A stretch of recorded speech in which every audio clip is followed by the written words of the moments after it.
Hello everyone, good evening, welcome back to my channel. I hope आप सभी अच्छे होंगे। हम Himachal Pradesh public service commission के द्वारा कंडक्ट करवाए जाने वाले लेक्चर एग्जाम के लिए प्रिपरेशन कर रहे हैं। आज हम बीएड पोर्शन से रिलेटेड कुछ इंपॉर्टेंट एमसीक्यूज़ करेंगे। यह एमसीक्यूज़ आपके प्रीवियस ईयर्स एग्जाम्स में पूछे गए हैं, साथ ही यह क्वेश्चन आपके एनवीएस और केवीएस में भी पूछे गए हैं। तो आप इन क्वेश्चंस को देखना ना भूलें और आप इन क्वेश्चंस को एज अ मॉक टेस्ट की तरह ले सकते हैं और अपने आप को एनालाइज कर सकते हैं कि आपकी प्रिपरेशन कितनी बेटर हुई है। अगर आपको इन क्वेश्चंस का पीडीएफ चाहिए तो आप टेलीग्राम चैनल को ज्वाइन कर सकते हैं। तो चलिए आज की क्लास स्टार्ट करते हैं। अगर आपको किसी क्वेश्चन का आंसर गलत लगता है तो आप कमेंट बॉक्स में मेंशन कर सकते हैं। Question number 1 is the least important thing to do in teaching is. शिक्षण में करने वाली सबसे कम महत्वपूर्ण चीज़ क्या है? Options are drawing sketches and diagrams on the black board पर रेखाचित्र और चित्र बनाना, लेक्चरिंग इन इंटरेस्टिंग वे, दिलचस्प तरीके से व्याख्यान देना, ensuring discipline in the class, कक्षा में अनुशासन सुनिश्चित करना, या फिर पनिशिंग द स्टूडेंट, छात्रों को दंडित करना। एंड इसका जो करेक्ट आंसर होगा वो होगा option number D, punishing the student, छात्रों को दंडित करना। यह जो है वह शिक्षण टीचिंग के दौरान करने वाली सबसे कम महत्वपूर्ण चीज़ें। बाकी ब्लैक बोर्ड पर रेखाचित्र और चित्र बनाना यह एक इम्पॉर्टेंट चीज़ है। इस वजह से जो बच्चे हैं वो इजीली अंडरस्टैंड कर पाते हैं। लेक्चरिंग इन इंटरेस्टिंग वे, अगर आप उनको इंटरेस्टिंग वे में बताएंगे तो वह अच्छे से अंडरस्टैंड कर पाएंगे। और अगर डिसिप्लिन क्लास में होगा तब भी कोई डिस्टर्बेंस आपकी क्लास में नहीं होगा। तो option number D is the correct answer. Then next question is the for a teacher which is the most important skill to possess. एक शिक्षक के लिए सबसे महत्वपूर्ण कौशल कौन सा होना चाहिए? Option are covering the prescribed course, निर्धारित पाठ्यक्रम को कवर करना, ensuring that the students are relaxed while teaching, यह सुनिश्चित करना कि पढ़ाते समय छात्रों को आराम मिले, making students understand what the teacher explain, छात्रों को जो शिक्षक जो समझाता है उसे समझाना, बीइंग रेगुलर या नियमित रहना। एंड इसका जो करेक्ट आंसर है वो है option number C, making student understand what the teacher explain, जो आप एक्सप्लेन कर रहे हो वह स्टूडेंट को अच्छे से समझाना कि आप उन्हें क्या समझाने की कोशिश कर रहे हो। Option number C is the correct answer. Question number 3 is the through which mental activity do we transform available information to reach conclusions. किस मानसिक गतिविधि के माध्यम से हम निष्कर्ष तक पहुंचने के लिए उपलब्ध जानकारी का यूज़ करते हैं? ऑप्शन आर मोटिवेटिंग, प्रेरित करना, प्रॉब्लम सॉल्विंग, समस्या सुलझाना, रीजनिंग, तर्क करना, या फिर थिंकिंग, सोचना। एंड इसका जो करेक्ट आंसर होगा वो होगा ऑप्शन नंबर सी, रीजनिंग इसका करेक्ट आंसर है। Next question is the insight learning was proposed by. Options are Edward C Tolman, Kurt Lewin, Max Wertheimer, या वॉल्फगैंग कोहलर। एंड इसका जो करेक्ट आंसर होगा वो होगा option number D, insight learning जो था वह वॉल्फगैंग कोहलर ने दिया था। Next question is the what will be the IQ of a 25 years old boy whose mental age is 16। एक लड़का है जिसकी उम्र 25 साल है उसका और उसकी मेंटल एज 16 है, तो इसका IQ क्या होगा? IQ का फॉर्मूला आपको पता होगा, mental as upon chronological age into 100। तो आपके पास मेंटल एज भी दिया गया है, क्रोनोलॉजिकल एज भी दिया गया है और आपको इसको कैलकुलेट करना है। इसका आ जाएगा मेंटल एज आपके पास 16 अपॉन 25 इंटू 100 और इसका जो आंसर होगा वो 64 आ जाएगा। Option number 1 is the correct answer, 64 is the correct answer. Next question is the social change would bring a change in which of the following. सामाजिक परिवर्तन निम्नलिखित में से किस में परिवर्तन लाएगा? Option are attitudes, ideals and values, human relationship, मानवीय संबंध, स्ट्रक्चर ऑफ द सोसाइटी, समाज की संरचना, या ऑल द थ्री अबव। इसका जो करेक्ट आंसर होगा वो होगा ऑप्शन नंबर डी, सामाजिक परिवर्तन इन तीनों में ही चेंज लाएगा। एटीट्यूड, आइडियल्स, वैल्यूज़ में चेंज लाएगा, ह्यूमन रिलेशनशिप में चेंज लाएगा और स्ट्रक्चर ऑफ सोसाइटी में भी चेंज लाएगा। तो इसका जो करेक्ट आंसर होगा वो होगा option number D. Next question is the which one of the following is not one of the main component of operation blackboard scheme. Operation blackboard scheme का इनमें से कौन सा मेन कॉम्पोनेंट नहीं था? यह स्कीम 1987 में दी गई थी, लॉन्च की गई थी 1987 में। देन ऑप्शंस आपके पास दी गई हैं, provision of at least 2 classrooms in each primary school with facilities of separate toilets for boys and girl. हर एक प्राइमरी स्कूल में कम से कम 2 क्लासरूम्स होने चाहिए जिसमें बॉयज़ और गर्ल्स के लिए सेपरेट टॉयलेट्स होने चाहिए। Provision of an additional teacher in primary school, primary school में एक अतिरिक्त शिक्षक का प्रावधान होना चाहिए।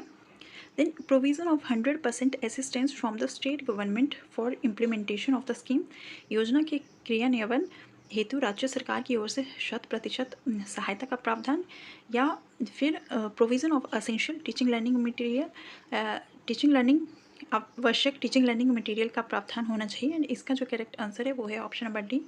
यह इसमें ऑपरेशन ब्लैक बोर्ड स्कीम में इंक्लूडेड नहीं था। बाकी जो 3 पॉइंट्स थे, प्राइमरी स्कूल में 2 क्लासरूम्स होने चाहिए with separate toilets for boys and girls, एक एडिशनल टीचर्स होना चाहिए, और साथ में जो असेंशियल टीचिंग लर्निंग मटेरियल है वो उसका प्रावधान होना चाहिए। तो ये तीनों ही जो पॉइंट्स हैं वह ऑपरेशन ब्लैक बोर्ड स्कीम में इंक्लूडेड थे। जो ऑप्शन नंबर सी है वह गलत है।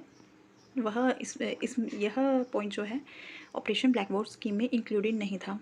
Then next question is the black board operation at upper primary level was started in, option are 1986, 1987, 1992 या 1995। एंड इसका जो करेक्ट आंसर है वो है ऑप्शन नंबर डी, 1997 में यह अपर प्राइमरी लेवल में स्टार्ट किया गया था। Next question is the who was the chairman of the secondary education commission, 1992 और 1953।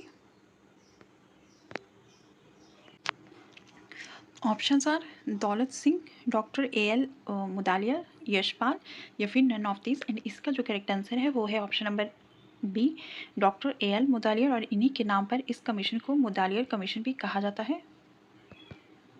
मुदालियर कमीशन भी इसको कहा जाता है। Then next question is the question number 10, teaching of social studies as a separate subject at secondary level was recommended by. And social study का जो subject है वह एक सेपरेट सब्जेक्ट होना चाहिए सेकेंडरी लेवल पर, यह किसने रिकमेंड किया था? ऑप्शन आर सार्जेंट कमीशन ने, मुदालियर कमीशन ने, कोठारी कमीशन ने, एंड न्यू एजुकेशन पॉलिसी 1986 ने। एंड इसका जो करेक्ट आंसर है वो है ऑप्शन नंबर बी, यह मुदालियर कमीशन के द्वारा रिकमेंड किया गया था कि जो सोशल स्टडी सब्जेक्ट है वह एक सेपरेट सब्जेक्ट होना चाहिए सेकेंडरी लेवल पर। Option number B is the correct answer. Then next question is the operation black board was the outcome of, operation black board परिणाम था।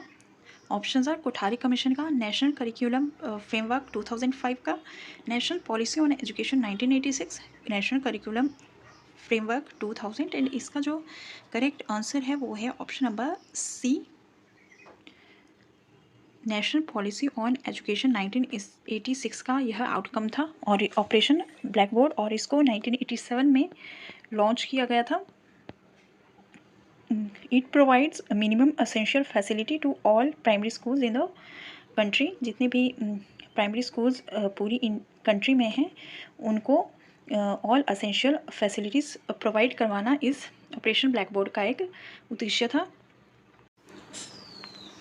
Question number 12 is the psychology as a science of soul was criticised by. Options are Plato, Aristotle, Kant या William James. And इसका जो correct answer है वह है option number सी, कांत के द्वारा इसको क्रिटिसाइज किया गया था। और psychology as a science of soul जो था वह एरिस्टोटल के द्वारा कहा गया था। Then next question is the psychology as the science of behaviour was popularised by. Psychology एक साइंस ऑफ बिहेवियर, यह व्यवहार को विज्ञान के रूप में किसने पॉपुलर किया था? Option are William James, J B Watson, Freud या विलियम वुड। एंड इसका जो करेक्ट आंसर है वह है ऑप्शन नंबर बी, यह जेबी वॉटसन ने कहा था। Then next question is the psychology that deals with the variations in human beings according to their intelligence, race and sex is studied in.